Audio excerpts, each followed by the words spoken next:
Welcome to Channel Today in History. In today's video we will talk about the day. October 31st inauguration of Michelangelo's frescoes in the Sistine Chapel, 1512. The Sistine Chapel is considered the most important sanctuary in the Apostolic Palace in Vatican City and one of the most recognized worldwide. It was built between 1477 and 1480 by order of Pope Sixtus IV, from whom it takes its name. In 1508, the brilliant artist Michelangelo Buonarroti was commissioned by Pope Julius II to repaint the ceiling, which was decorated only with a blue sky filled with golden stars. Michelangelo felt embarrassed by the complexity of the commission, and because he always considered himself above all, a sculptor whose material of choice was marble. Although he was reluctant to undertake the production, he made it his most influential work, not only for its quality as a work of art, but also for the endurance and fortitude he demonstrated in completing, in such a short time and almost without help, such an enormous and so physically exhausting.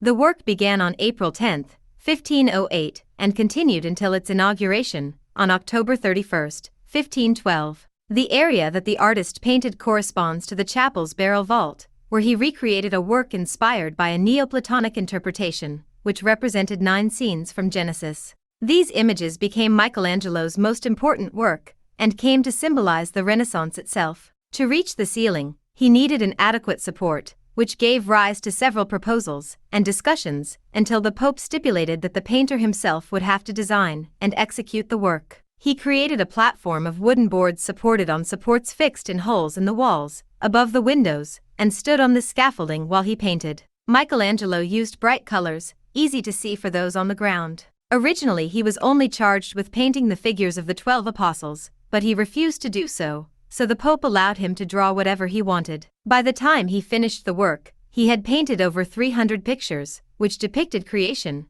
Adam and Eve in paradise, and the universal flood. There is still much debate about the exact interpretation of the set of figures that decorate the ceiling, but the series of central scenes represent 9 episodes of Genesis, the first book of the Bible, from creation to Noah's drunkenness, as the background of the frescoes on the life of Moses and Christ on the lower walls, the work of a group of leading 15th-century artists. Prophets and sibyls who foretold the birth of Christ are on both sides of the ceiling, and in the corners of the central scenes are figures of beautiful young men nus, ignudi, of ambiguous meaning. They are understood to represent the Neoplatonic ideal of humanity, and, as Kenneth Clark wrote, their physical beauty is an image of divine perfection, his attentive and vigorous movements, an expression of the divine energy. From the very moment of its completion, the ceiling came to be considered a masterpiece unparalleled, and granted Michelangelo, who was 37, recognition as the greatest artist of his time, a position he held until his death. Commissioned by Pope Paul III,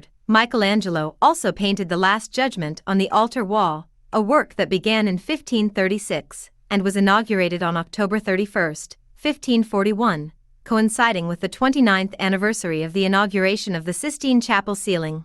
Between both works there is an immense distance in feeling and meaning, with their massive and menacing figures and their tone of violent desolation. Did you like the video? In the description you will find the blog link with the full article. Give an incentive by subscribing to the channel, liking, commenting, and sharing with your friends. Hugs. Until the next.